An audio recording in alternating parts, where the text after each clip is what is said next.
ओम शांति।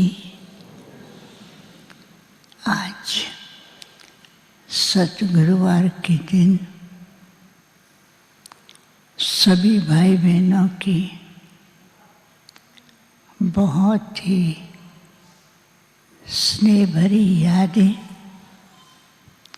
प्यारे बाबा तथा पितरों के निमित्त लेकर जैसे मैं वतन में पहुंची, वतन का नज़ारा आज एक बहुत अव्यक्त रूप में दिखाई दे रहा था।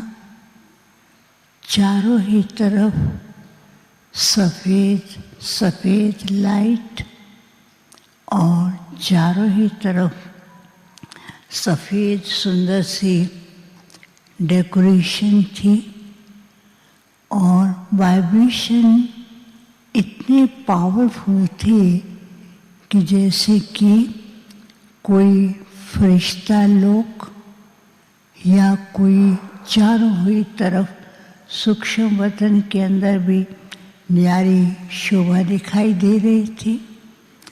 और फिर दूसरी तरफ क्या देखती हूँ कि भिन्न भिन्न प्रकार के बहुत सारे व्यंजन के थालियाँ रखी हुई थी और बहुत मीठी मीठी खुशबू भी आ रही थी। कुछ सेकंड के लिए मैं उन सब व्यंजनों को देख रही थी। थोड़ी देर के बाद बाबा दूर से आए, कहा, आओ बच्ची, आज क्या देख रही हो? मैंने कहा, बाबा ये दृश्य तो बहुत न्यारा और मन को लुभावने वाला है। बाबा मुस्कुराने लगे।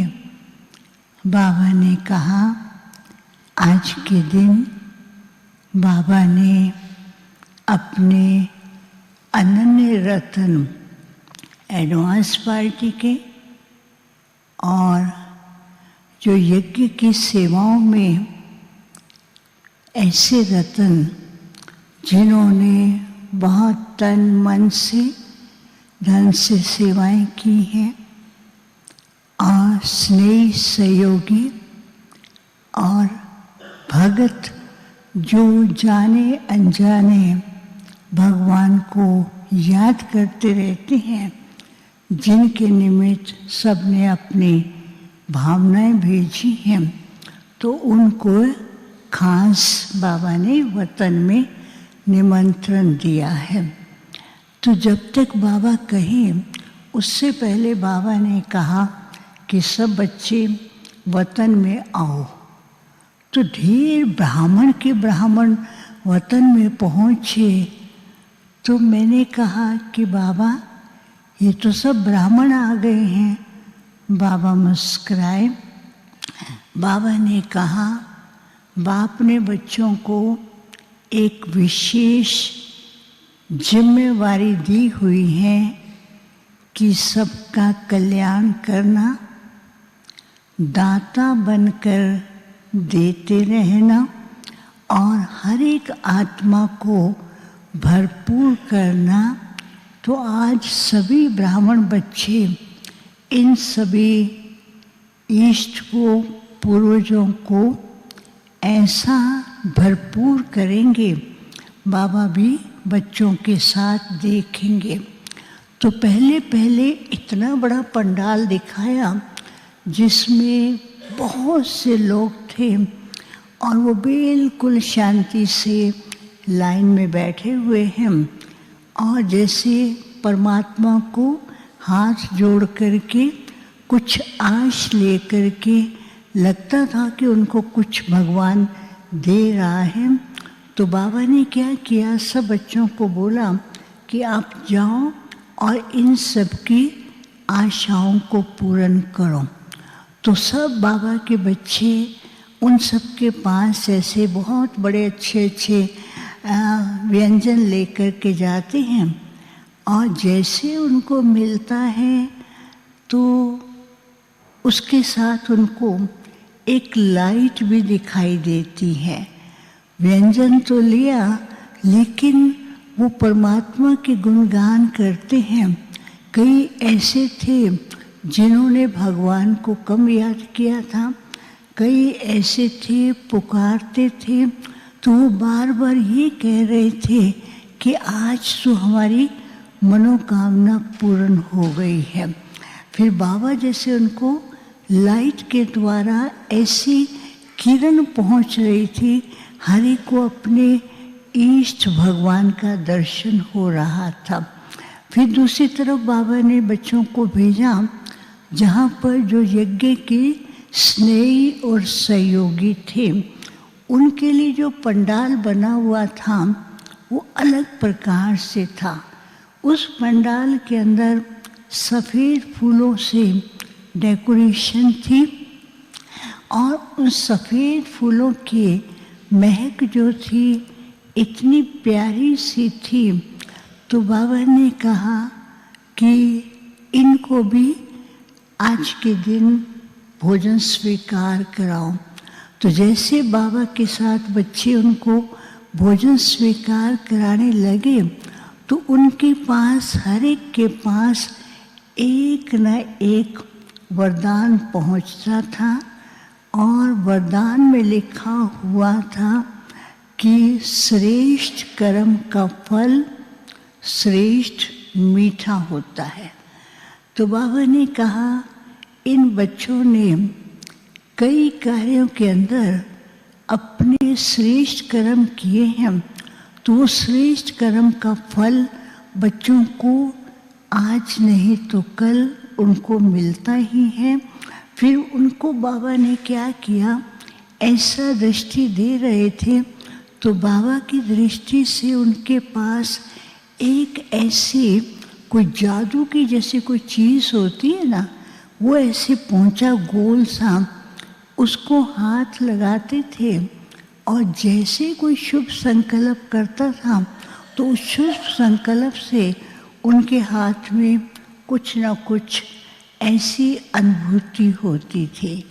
तो बाबा ने कहा कि जाने अनजाने में भी कोई शुभ कर्म करता है तो शुभ कर्म का फल जो है उसको ऐसे प्राप्त होता है जैसे स्वतः ही कुछ मिल रहा है।